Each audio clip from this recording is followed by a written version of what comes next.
A ver, somos 8 personas. Bueno, esperamos un momento, un ratico más, para ver si llega más gente. Apenas llevamos 8.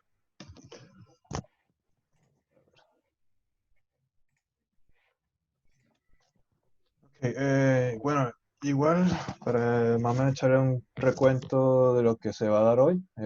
Bueno, el contenido no es mucho, porque es el contenido de una sola clase que se basó prácticamente en máquinas de soporte de vectores. ¿Ok? Y bueno, es una sola técnica y lo que cambiaría sería el uso de los kernels y bueno, y los hiperparámetros que están asociados a cada uno de ellos, ¿no? Entonces, por tanto, la idea de hoy no es muy extensa, es relativamente corta. ¿Qué más que les puedo comentar? Bueno, aprovechar como es corta, bueno, vamos a utilizar, ya que el profesor mencionó algo de pipeline, entonces, bueno, hice más o menos un ejemplo simple, ¿ok? Del uso del pipeline. Y bueno, más o menos es el contenido, ¿ok? Entonces, bueno, aquí tenemos más o menos la tabla de contenido de resumen. Utilizamos lo que es una carga de datos que usamos con clasificadores, ¿ok? Y bueno, ajustamos según cada tipo de kernel, ¿ok? Recordemos que se mencionó como 4 kernels que son la que está implementada en Scalar. Y bueno, claro, uno puede incluir otro tipo, unos kernels personalizados, pero ya sería evaluaciones de unos tensores que, bueno, ya estarían un poquito más allá de- del alcance de este curso. Entonces, bueno, usamos lo que es los kernels clásicos, serían los lineales, los polinomiales, las funciones de base radial, y bueno, adicional está la otra que es sigmoidal. ¿Ok? Ese no se ha usado mucho, pero bueno, ahí está implementada, no está de más mencionarla. ¿Ok? Entonces, a ver, bueno, entonces seguimos aquí. Tenía una consulta. Dime. Usa el Google algo, ¿no es cierto? Google Colab. Sí, estoy usando Google Colab. ¿Y cómo, cómo se hace eso para activarlo? Necesita una cuenta Gmail y con eso ya es suficiente. Simplemente con la cuenta Gmail y cuando está en Gmail, está en el Drive. ¿Ok? ¿Ya?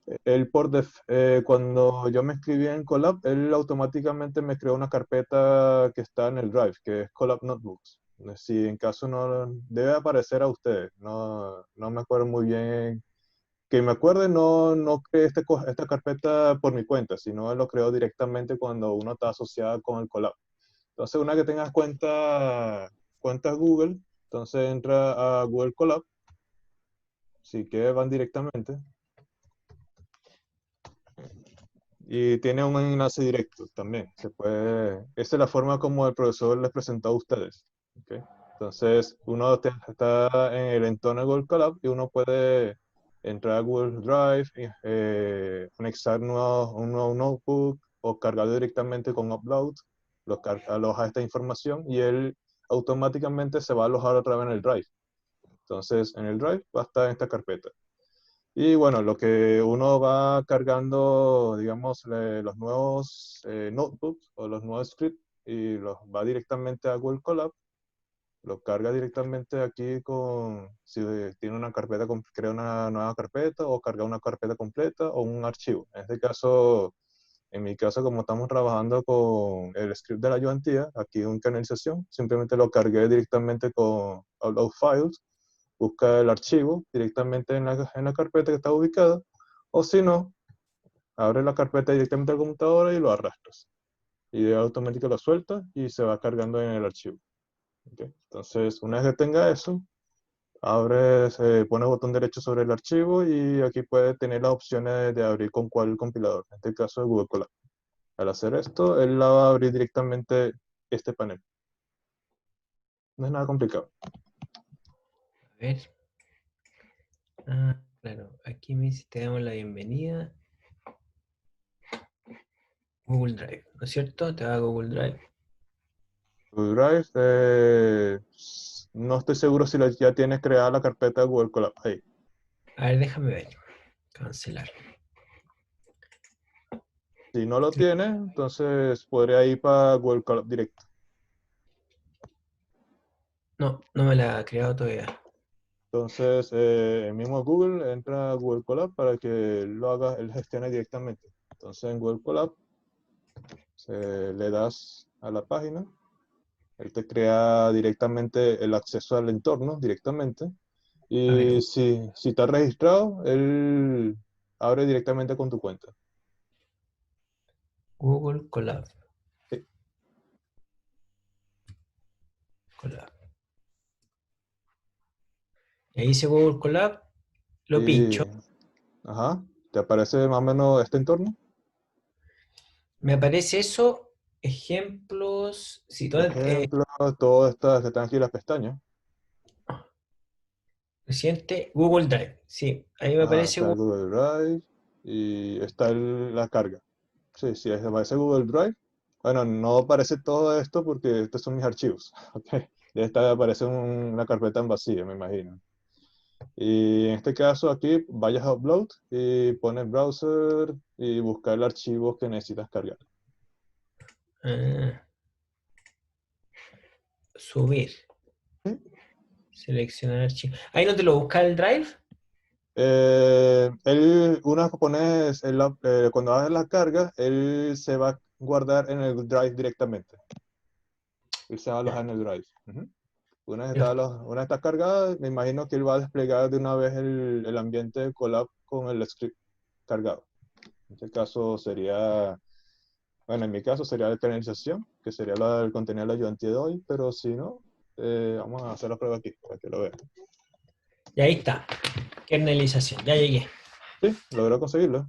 Ah, ok, Sí, perfecto. seguirlo. Excelente. Yo te tuteo, si no te va a tener que decir Don Anthony. No se preocupe. Lo bueno de Google Colab es que no consume el recurso de la computadora, salvo bueno, el uso del navegador de la página web, ¿no? En este caso, en mi caso, estoy usando Firefox y bueno, puede utilizar en cualquiera de los navegadores y es accesible directamente. Pues es cómodo. Ya, y ahora esto es copucha. O sea, Don Anthony, ¿cómo lo pone en negro usted? ¿Por qué no lo tiene en fondo negro? Me aparece en blanco, odio el blanco yo. Ok.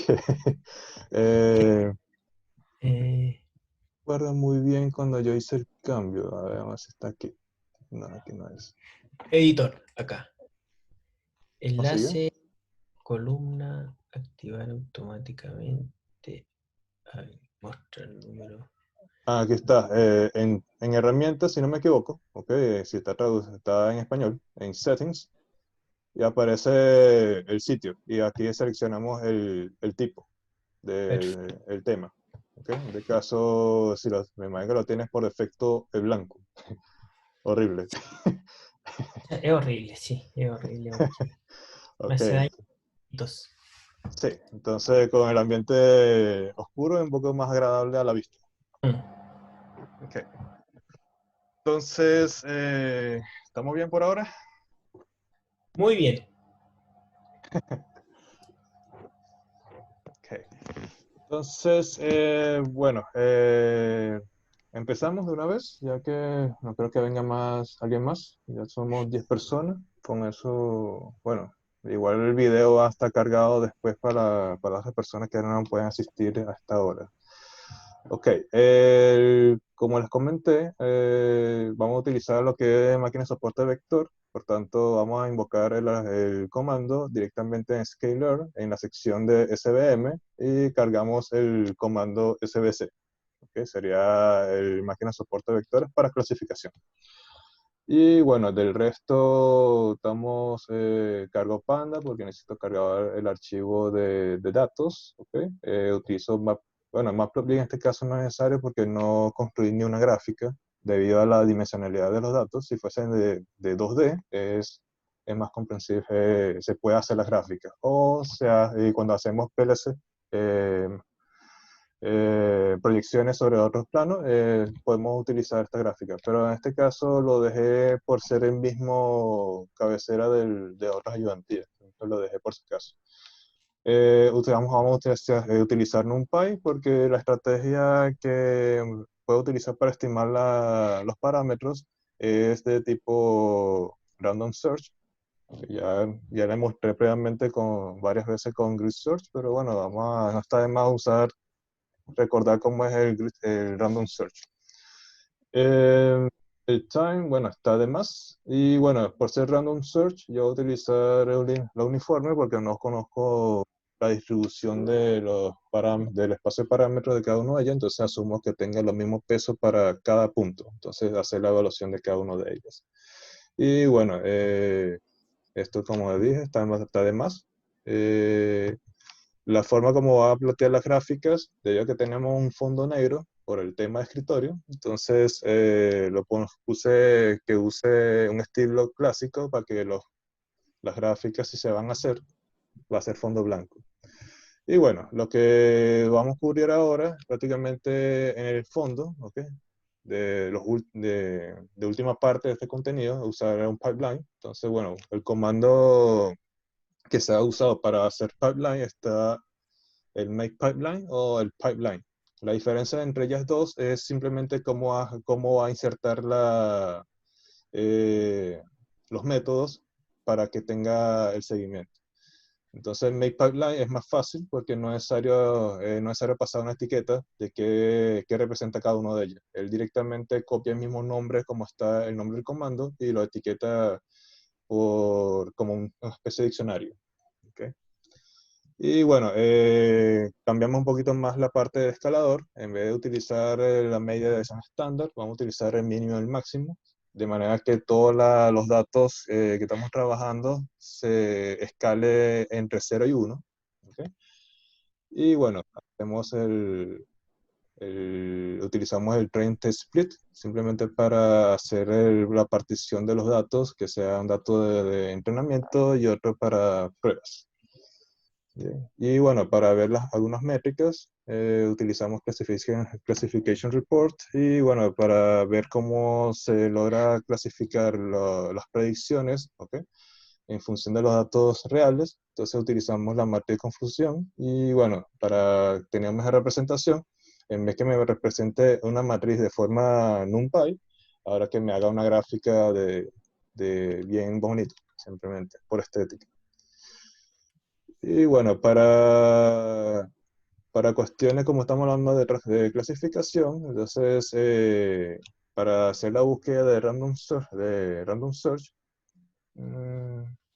voy a utilizar un método de variación cruzada, ¿ok? Y sería una partición de shift split, pero ratificada, de manera que se preserva más o menos una selección de cada una de las clases. Y bueno, aquí Random Search es el método que vamos a utilizar más adelante. Y bueno, la data, como les he comentado previamente en los otras ayudantías, que si no menciono otra data, sería lo que hemos trabajado usualmente desde el inicio de la ayudantía. Y en este caso, como es clasificación, vamos a utilizar la misma data de clasificación de cáncer de mamas. ¿Okay? Entonces, aquí tenemos esto, vamos a cargar esta información. Está un poco lento porque necesita conectarse. Vamos a esperar a que se conecte un poco. Ok, está iniciando. Perfecto. Bien. Entonces cargamos estos datos. Directamente se cargó. Estos datos no, como está directamente en la página, simplemente pasé el enlace, ¿ok? Recordemos eso. Este archivo no está almacenado, en este caso, en Google Drive. Por eso que no es necesario hacer la conexión de Google Drive y tampoco está alojado en el entorno de trabajo. Por tanto, no es necesario hacer muchas cosas. Simplemente pasamos el enlace y se carga la información. Y bueno, por cuestiones de ver si se cargó bien, bueno, vamos a mostrar las líneas. Y bueno, también queremos saber si está muy desbalanceado el conjunto de datos. Entonces podemos ver cuál sería el número de datos que está etiquetado para cada uno de ellos. Y bueno, vemos que no está muy desbalanceado, ¿ok? Digamos, está aceptable, podemos decir. ¿ok? Entonces, para este efecto, vamos a utilizar vamos a extraer la información que está asociada a las variables, a las variables independientes, que en este caso los X y los Y serían las etiquetas. Y bueno, hacemos la partición y ahora escalamos en función de Mixman Scale, ¿ok? Y bueno, ajustamos. Aquí lo que hace es calcular el mínimo y el máximo de los conjuntos de datos de entrenamiento, ¿ok? Y luego se la aplicamos al conjunto de datos de entrenamiento, de manera que tenemos normalizada, y también se lo aplicamos con el mismo parámetro de máximo y mínimo del conjunto de entrenamiento hacia el conjunto de datos de prueba. ¿Ok? Entonces, vamos a correr esto. Esto lo podemos borrar. Bien, para efectos de uso, recordemos el esquema para hacer una instancia del método es casi lo mismo de siempre, ¿ok? La instancia en este caso estamos trabajando con SVC y bueno, él acepta varios hiperparámetros. En este caso, bueno, vamos a utilizar la más simple, simplemente cambiando el kernel y dejando fijos los que están por defecto. Y bueno, una vez que está invocada el método, lo que necesitamos es usar el fit simplemente para ajustar, que es genérico para casi todos los métodos de ajuste que está disponible en Scalar. Y bueno, le pasamos los conjuntos que está asociada que necesitamos para entrenamiento, en este caso el extrain y la etiqueta respectiva de este conjunto de datos. ¿Okay? Y bueno, uno puede identificar, imprimir cuáles eran las clases que está utilizando. Entonces uno puede usar la instancia del modelo. En este caso llamé el SVC a la instancia, pues lo guardamos en la variable model. Y bueno, model es un objeto que está asociado a lo que es a SVC y tendría un atributo que se llama clases. Y este atributo va a indicar cuáles serían las etiquetas que están usándose para hacer la clasificación. ¿Okay? En este caso, tenemos clasificación que es 1 y 2, porque son dos clases nada más. Por tanto, este 1 y 2 me lo va a mostrar cuando hago la impresión de esta línea. Bien. Uno puede más o menos saber cuántos soportes se usó para este método del ajuste. ¿Okay? Recordemos que el SVM, máquina de soporte vector, lo que se desea en caso de que los conjuntos sean separables de forma lineal, es crear dos hiperplanos de manera que tengan la máxima brecha posible. ¿Okay? Y bueno, en cada uno de esos hiperplanos están asociados a un conjunto de puntos, que serían los datos, que está montada encima de cada uno de los planos. Y esos puntos se le conoce como soportes. ¿Bien? Entonces, uno puede llamar cuáles serían los soportes, el número de soportes que está asociado a cada uno de esos grupos. Entonces, me lo da este atributo en support, con piso al final. Y si hago la suma, me dice el número de soportes que se usó para el ajuste total, ¿ok? No para cada clase, el total. Y si queremos ver para cada una de las clases, simplemente invocamos este comando directamente y me va a representar cuántos hay en cada una de esas clases. Y bueno, lo que uno generalmente busca es, bueno, qué tan bueno es el score. En este caso, el score por defecto en clasificación es el accuracy. Y bueno, buscamos cuál es el score para el conjunto de entrenamiento y para datos de prueba. Entonces, para el kernel, en este caso, como yo estoy variando el kernel, lo estoy variando entre los que se usa, los que está implementado, de los simples, ¿ok? En este caso, los lineales, polinomiales, funciones bases radiales y las sigmoidales. ¿Bien? Entonces, para cada uno de estos kernels, yo voy a hacer que me imprima cada uno de estas consultas que estoy pidiéndole y, bueno, el accuracy. Entonces, corremos esto.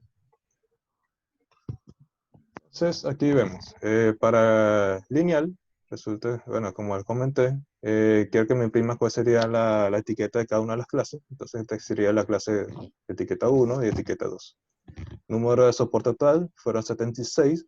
Y bueno, si queremos saber cada uno de ellas, simplemente escribimos en support y me va a indicar que hay 38 puntos que está asociada a la clase 1 y 38 puntos que está asociada en la clase 2, que serían los soportes. ¿Qué quiere decir esto? Es decir, que el plano que me hace, que me identifique, que hace la separación, eh, eh, recordemos que hay dos planos si estamos trabajando de forma lineal. Uno que está asociada con los puntos de la clase 1, o no todos, sino algunos puntos, y la otra con algunos puntos de la clase 2. Entonces, para el plano que se está construyendo para la clase 1, se utilizó 38 puntos de lo que hay disponible. Y bueno, del otro plano, sería usaron casualmente 38 también para definir el otro plano. Bien, pero estos dos planos son paralelos. Sí, sí. Y bueno, teniendo este ajuste, resulta que para el conjunto de entrenamiento tiene 79% y para el test fuera 65%. Algo bastante, digamos, no muy buena, pero bueno, está por encima del 50%. Eh, entonces, bueno, vamos a ver si es posible mejorar, ¿ok? Con otro kernel. Resulta puede ser que este conjunto de datos que estamos trabajando no es totalmente separable de forma lineal. Entonces, bueno, puede ser que sea polinomial o, bueno, ajustamos un poco mejor cambiándole el kernel. Entonces, cuando utilizamos el kernel polinomial, en este caso por defecto es polinomial de grado 3, ¿ok? Y resulta que el conjunto de soporte bajó un poco, de 76 a 50, y bueno, este sería el número de soporte que está asociado a cada uno de estos hiperplanos, vamos a decir, ¿ok? Y bueno, para el conjunto de entrenamiento logró mejorar un poco, ¿ok? Y bueno, el test también logró mejorar un 10%, aproximadamente un 8%, ¿ok? Quiere decir que, bueno, cada vez que estamos cambiando el kernel, parece que no es, al principio ya no es muy bueno en lineal. Polinomial logra hacer una clasificación, bueno, con una frontera de decisiones que no es totalmente lineal. Entonces, con el polinomial me define un mejor frontera de decisión. ¿Okay? Y bueno, si cambiamos a una radius basis function, sería una función de base radial. Recordemos que funciones base radial son del estilo gaussiano. ¿Okay? Lo que quiere decir que cada uno de estos puntos que está en la data, vamos a hacer una transformación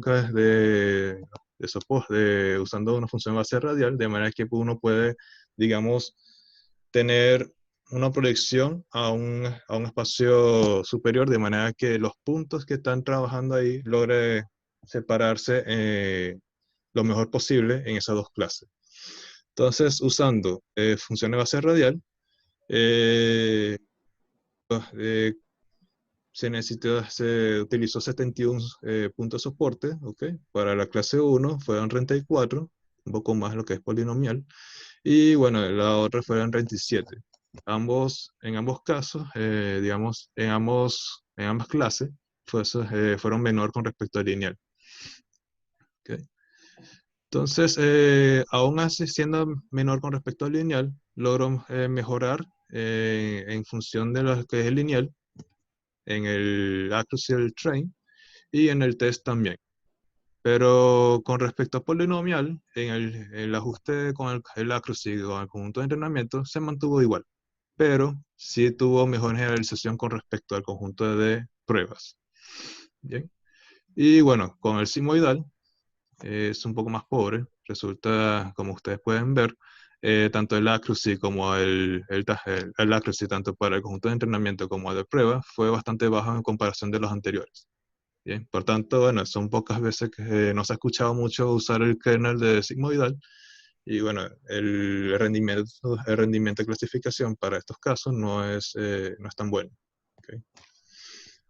Entonces, no está de más también probarla, y aquí, bueno, vemos que el rendimiento para este conjunto de datos que estamos usando, sigmoidal no es la mejor decisión. Aun siendo lineal, usando el kernel lineal, es mejor que el sigmoidal. ¿Okay? Entonces, con esto, digamos, tenemos en mano que, bueno, por lo visto es base radial, es, digamos, captura mejor información para la frontera de decisiones, y eso también fue lo que mencionó el profesor en clase, que uno de los más usados para el kernel de máquina de soporte de vectores. Bien, por tanto, cuando ustedes buscan información, muchas veces el kernel no los cambia, simplemente ajusta en función de los otros hiperparámetros. Siempre, mayormente lo deja funciona a base radial. ¿Okay? Entonces lo que quería mostrar aquí es que más o menos sepa que uno puede tener rendimiento, uno puede testear para cada uno de ellas. Puede ser que unos datos tengan mejor rendimiento en lineal, porque bueno, tenemos el conjunto que es linealmente separable, por tanto las otras puede ser que sean más bajas con respecto al lineal. Entonces no está de más probarlo en función de cada uno de los kernels. ¿Okay? Entonces, una vez que tenga ya seleccionada bajo qué kernel tiene mejor rendimiento, bueno, podemos proceder a continuación, sería mejorar los otros hiperparámetros fijando el kernel. Y bueno, en casos más grandes, usted puede probar de una vez con un grid search o un random search, ¿okay? Pasando todos esos kernels y los hiperparámetros asociados. Lo único que no estoy seguro si marcaría un error es, dado que el polinomial, hay unos hiperparámetros que no lo usa la lineal y la de base function también tiene otros parámetros que no lo usa en algunos de los otros. No sé si marcaría algún warning al momento de usar un grid search completamente en el espacio. Pero bueno, en caso puede categorizar cada uno de ellos. Es mucho más trabajo, pero sí se puede hacer. Entonces, para no complicar mucho, podemos separarlo cada una de ellas para ver cómo es funcionalidad. Lo que cambiaría es el espacio de búsqueda en parámetros, nada más. Entonces, puede ser que lo separe cuatro partes, ¿ok?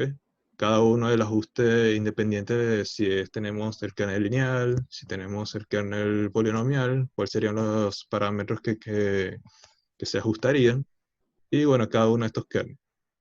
Entonces, lo que viene a continuación es, nos enfocamos esto prácticamente.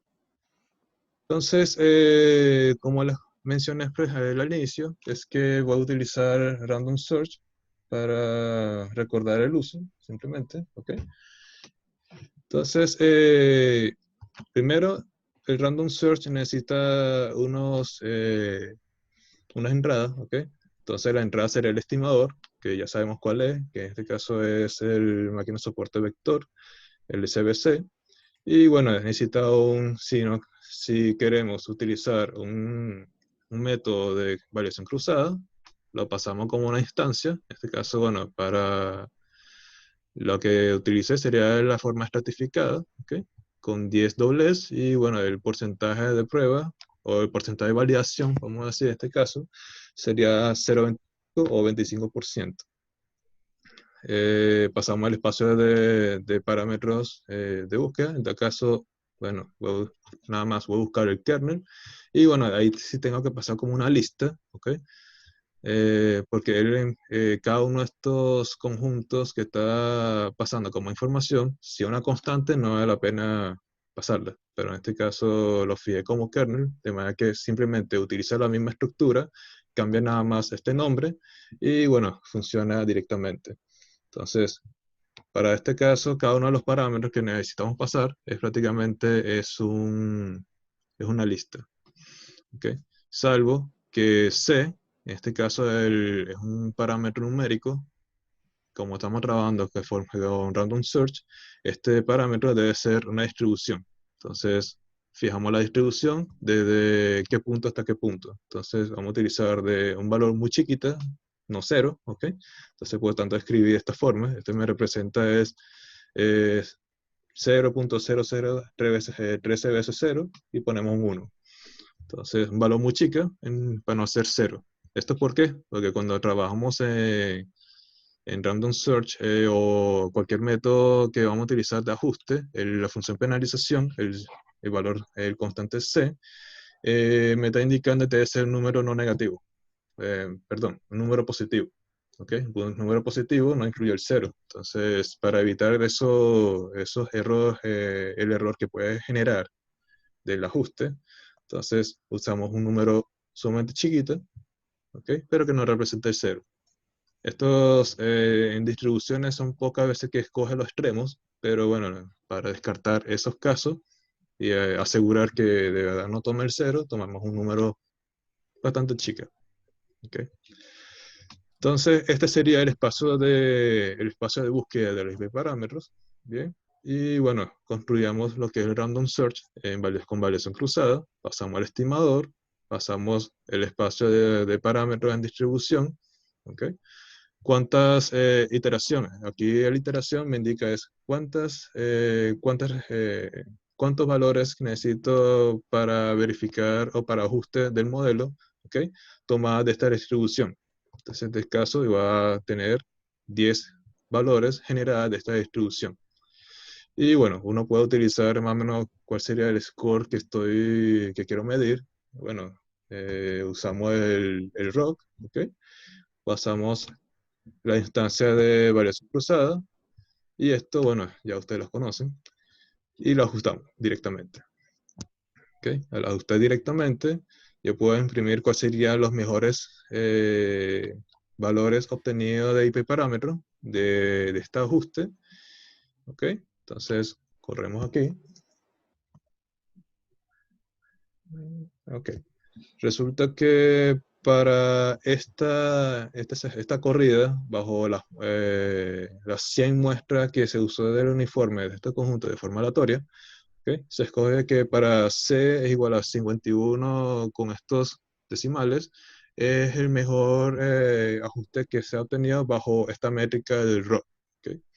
Y usando el kernel lineal. Bueno, una vez que tengo, digamos, ese mejor hiperparámetro, entonces, bueno, ajustamos otra vez el modelo, ¿ok? Con el conjunto completo del entrenamiento, y vemos cuál sería el score de cada uno de ellas, en este caso en accuracy, ¿ok?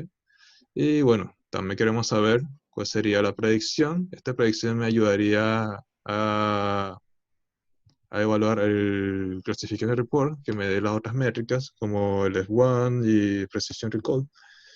Y bueno, queremos ver cuál sería ilustrar cuál sería la matriz confusión.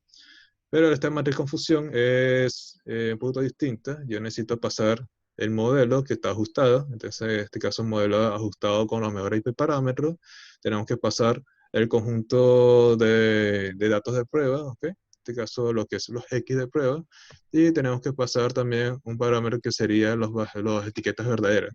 Es lo mismo que pasar el conjunto de X y Y en conjunto de prueba. Bien, entonces es un poquito distinto comparado con lo que es Confusion Matrix. El Confusion Matrix te devuelve una matriz de tipo NumPy y simplemente lo que tienes que pasar sería las etiquetas verdaderas y las predicciones. Entonces, esto es un poquito diferente. Esto me permite hacer, digamos, la gráfica de la matriz confusión. Entonces, bueno, podemos correr este modelo. ¿Okay? El modelo ajustado con este parámetro me retorna este. El accuracy con 0.46 en entrenamiento, pero 62 en test. Vamos a ver si logró mejorar con respecto a esto. El entrenamiento mejoró un poco. Y el de test, 62, bajó. ¿Ok? Entonces, algo ahí, más o menos. Y bueno, aquí tenemos el reporte. El reporte otra vez me da el accuracy, ¿okay? 0.61, 0.62 el ponderado, que es lo mismo que tenemos acá. Y tenemos los soportes que está asociado a cada uno de ellos. Entonces, esta sería la matriz de confusión. Resulta que tenemos la diagonal que está ahí, sería los falsos positivos y los falsos negativos. Y aquí tenemos lo que es los verdaderos positivos y los verdaderos negativos. Bien. Entonces, la idea es tratar de reducir la segunda diagonal, aumentando lo más posible la diagonal principal. Okay. Entonces, el mismo ajuste que tenemos acá, ya hicimos de forma lineal. Vamos a ver cómo sería la forma polinomial y cuáles serían los hiperparámetros asociados para ajuste. Entonces, el esquema, como les comenté, es idéntica a lo que tenemos previamente. Entonces, instancia del electroevaluación cruzada, tenemos el random search, cada uno de estos parámetros usamos el mismo score, que en este caso del rock. Y bueno, el mismo esquemática, lo que cambiamos es el espacio de valores hiperparámetros. Como vemos aquí, tenemos la misma instancia, tenemos el random search, tenemos la impresión de los mejores hiperparámetros obtenidos, y bueno, aquí lo que cambiamos es el espacio de hiperparámetros. El kernel, cambiamos el lineal por polinómica, ¿ok? ¿Cuál sería el valor de C? Sería el parámetro de regularización, que es casi lo que se utiliza para todo, inclusive para regresiones de tipo Rich y Lazo, lo que cambiará el significado. ¿Ok? El grado del polinomio, en este caso, como si utilizamos el grado 1, sería un caso particular que es lineal, entonces vamos a utilizar el grado 2 en adelante. Entonces, fijé para el grado 2 hasta 9, ¿ok? Simplemente para no aumentar mucho la dimensionalidad del grado. Y bueno, el gamma es la ponderación que se para la estimación de cada uno de esos kernels, ¿ok? Entonces, el gamma está vinculada con eso, para el polinomial. Y bueno, utilizamos un link space que tomamos valores muy chicas, cercano al 0, hasta 5, hace una partición de 100. ¿Ok? Entonces tomamos esos valores que están ahí. Entonces, ese sería prácticamente para el kernel polinomial, son estos tres hiperparámetros que da interés para ajuste. ¿Bien? Entonces, podemos hacer la corrida de esto.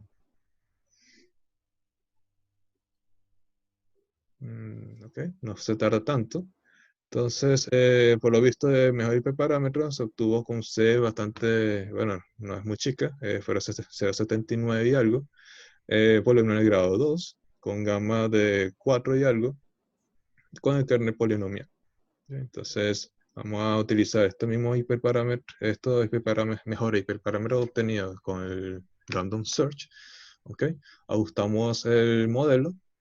Okay. Creamos un nuevo modelo con estos mismos hiperparámetros, ajustamos el modelo, imprimamos cuál es la accuracy, la predicción, el reporte y la matriz confusión. Y con esta logra mejorar bastante, podemos decir, que tenemos previamente era 0.80.062, aquí ahora 0.90.075. Entonces, y con respecto al valor por defecto, 0.8872, 0.90.075. Mejoró bastante. ¿Ok? Entonces, aquí tenemos, cuando hacemos el cambio con los mejores hiperparámetros, logramos, digamos, aumentar un poco más la accuracy. Y bueno, con la matriz confusión, a ver, la anterior, en la lineal, tenemos en el segundo diagonal, tenemos 11 falsos, ¿ok? Y aquí tenemos 7. Entonces, bajó prácticamente un poquito menos de la mitad. Entonces, por tanto, digamos, usando este kernel, mejora con respecto al anterior. ¿Pregunta hasta ahora? Estamos bien. Okay. Entonces, para el radial basis function, son dos hiperparámetros que es de interés. ¿Okay? Uno es gamma, que es la recíproca de la edición estándar. ¿Okay? Entonces, o conoce como la inversa de la dispersión. Entonces, uno puede utilizar ajustar más o menos cuál sería la dispersión recíproca del kernel, ¿ok? Y bueno, penalizado con regularización.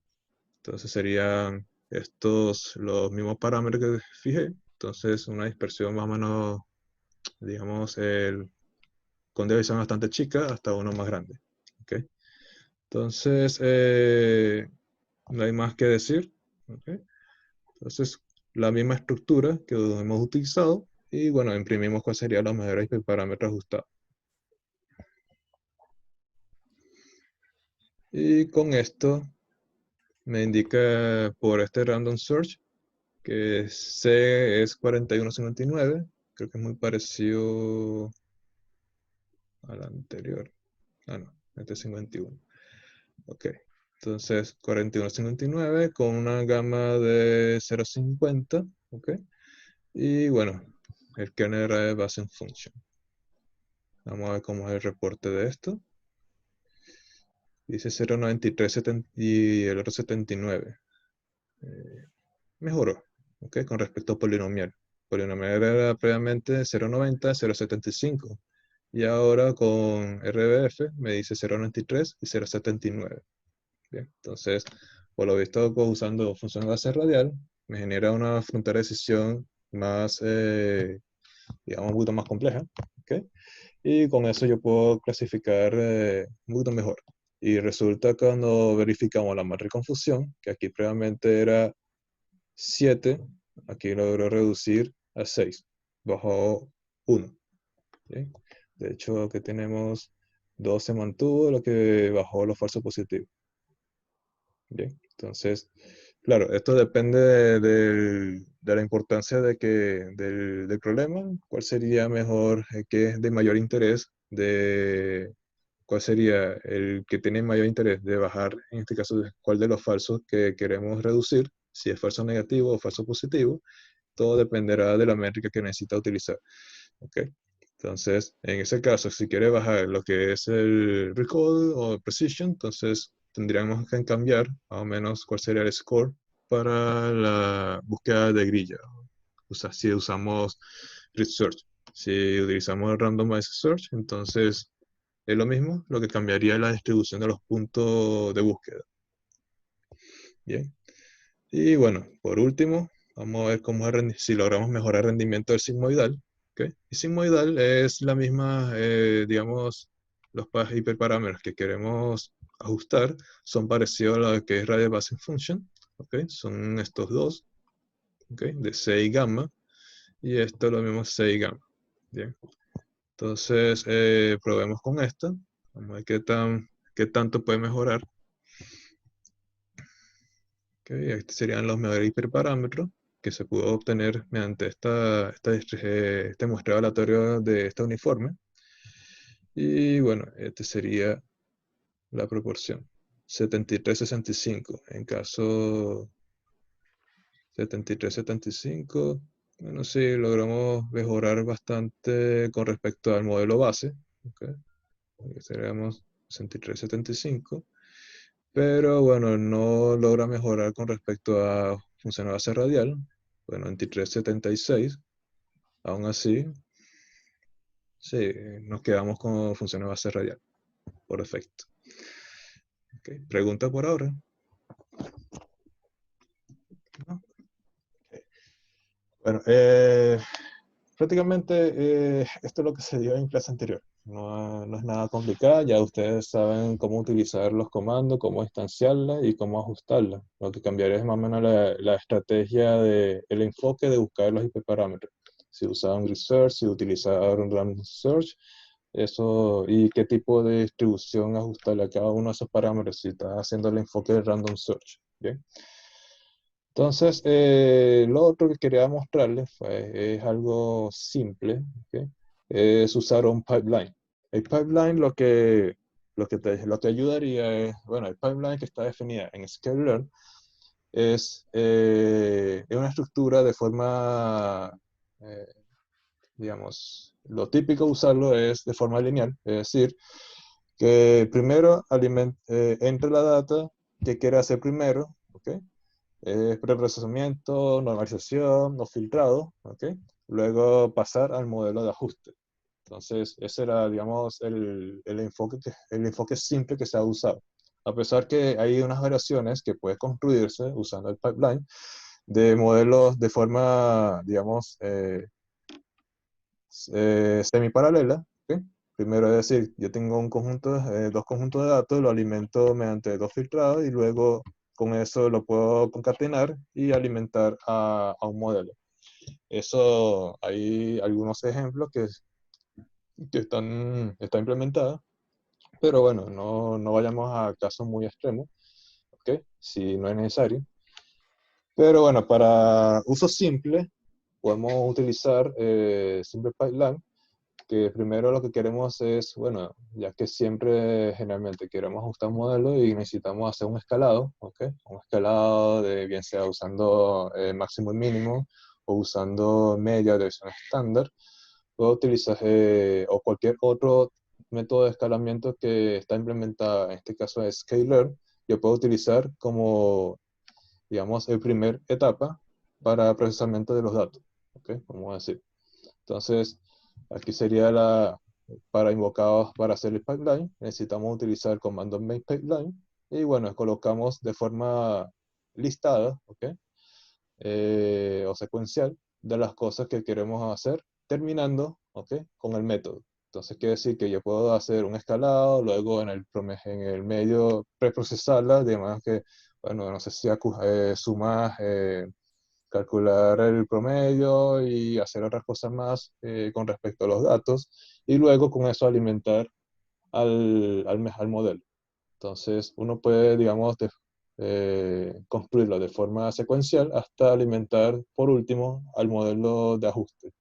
Entonces, bueno, en este caso, hice un simple, que bueno, como hemos utilizado la estrategia, siempre primero necesitamos escalar o normalizar, entonces, bueno, pasamos a normalización, ¿ok? Normalizamos como una instancia directamente con el paréntesis, ¿ok?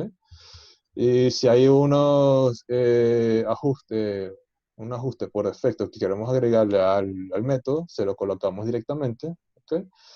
Y bueno, terminamos con lo que es el modelo de ajuste. En este caso, de máquina de soporte de vectores en clasificación. Y al hacer esto, me crea completamente una instancia ya conjunta. Bien. Entonces, con este make pipeline, si lo guardamos en la variable pipe, va a tener la misma estructura de un modelo de ajuste. Es decir, va a tener el feed, va a tener el score, ¿ok? Y con eso puede hacer la evaluación. Y lo interesante es que una vez que está haciendo el entrenamiento, el min-max scale ya va a almacenar directamente la información del escalado y entrenamiento, del escalado de máximo y mínimo, pero el conjunto de entrenamiento cuando pasamos con el fit.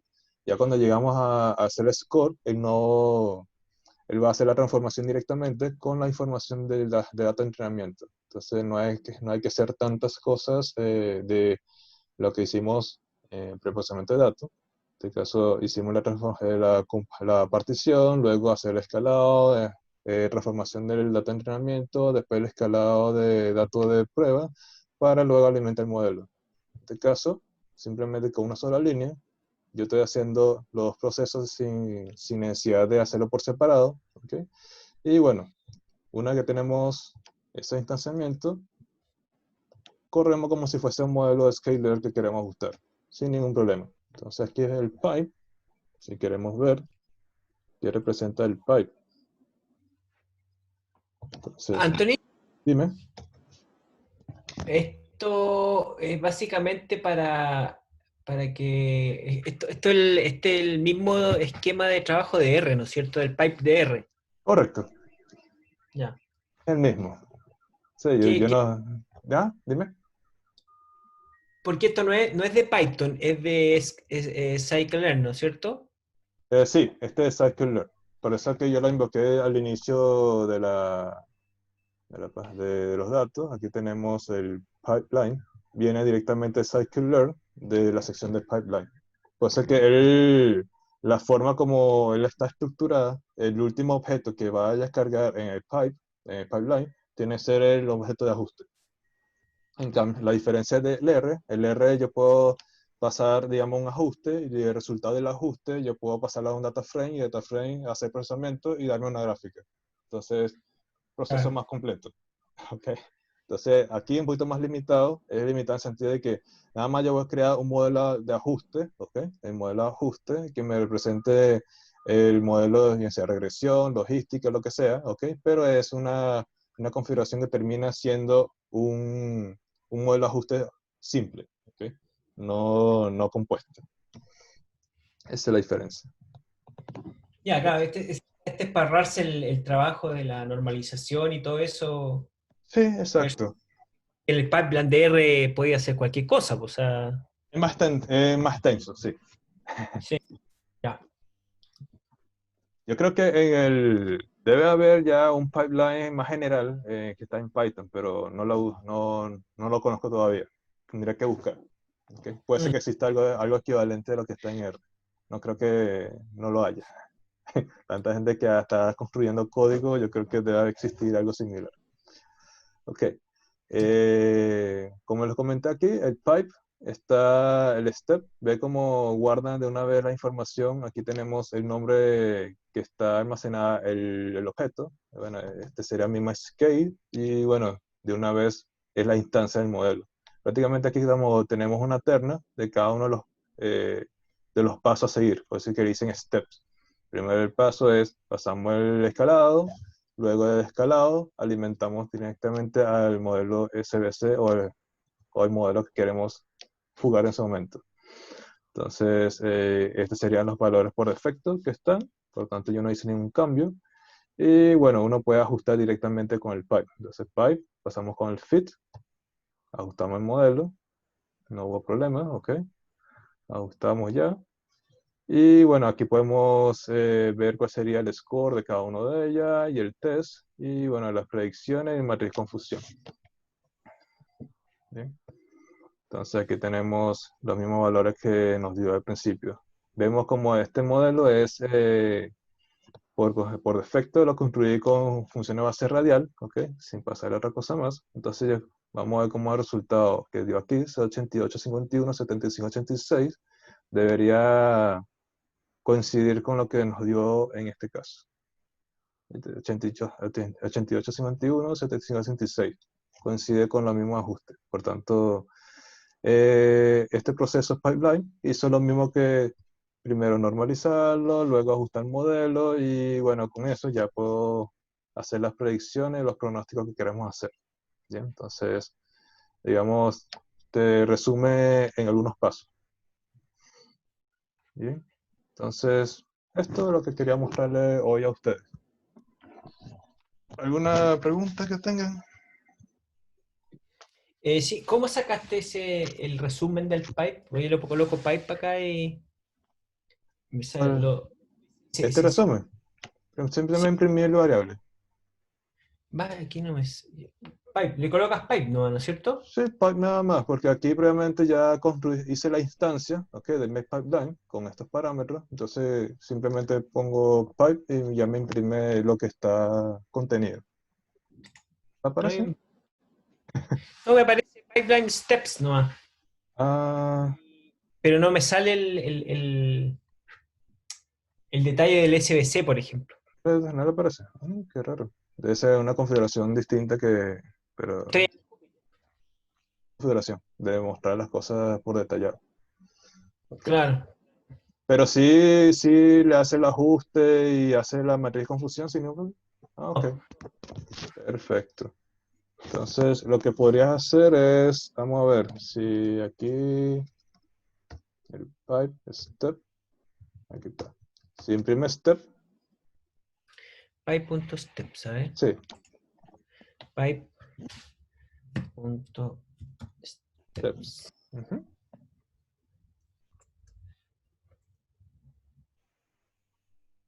¿Le parece? No, pero es que estoy en Júpiter, lo voy a probar en Colab. Ah, sí, puede ser que sea la configuración que está en Jupyter.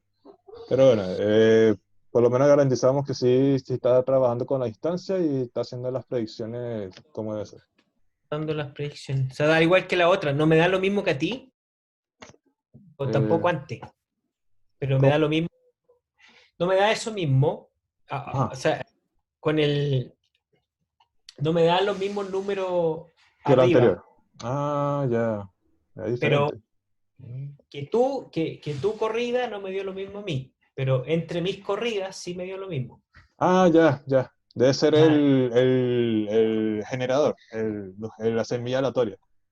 exactamente. Sí, debe ser por eso. Sí, porque la semilla aleatoria que está con el rectificador puede ser que está alterando un poco. Pero lo que sí está dando el mismo resultado en la anterior, pero en la corrida de cada uno. Sí, con el pipe me dio lo mismo que a ti, sí. 8, Perfecto. 14, 3, 4, 2, sí, sí, perfecto. Sí, estábamos con el pipe. Y la RGB me... Bueno, Perfecto. no Bueno, es RGB. RGB es otra cosa. ya. ¿Otra pregunta que tengan? No, yo estoy satisfecho. Ok, perfecto. Me alegro de eso. Sí, tengo harto que pensar. Ya. Ok. Entonces, bueno, este es el contenido de lo que quería darle hoy. Bueno, las tareas no le he tocado todavía. Voy a tratar de tener lo más pronto posible y se los publico en webcurso cuando los tenga. Bueno, entonces sería esto. Muchas gracias por asistir todos ustedes. Gracias a ti, Antonio. Gracias, Ok, Anthony. Chao, chao. vale. Chao. ¿Y un minuto? Sí, sí. Sí, pero... Droid.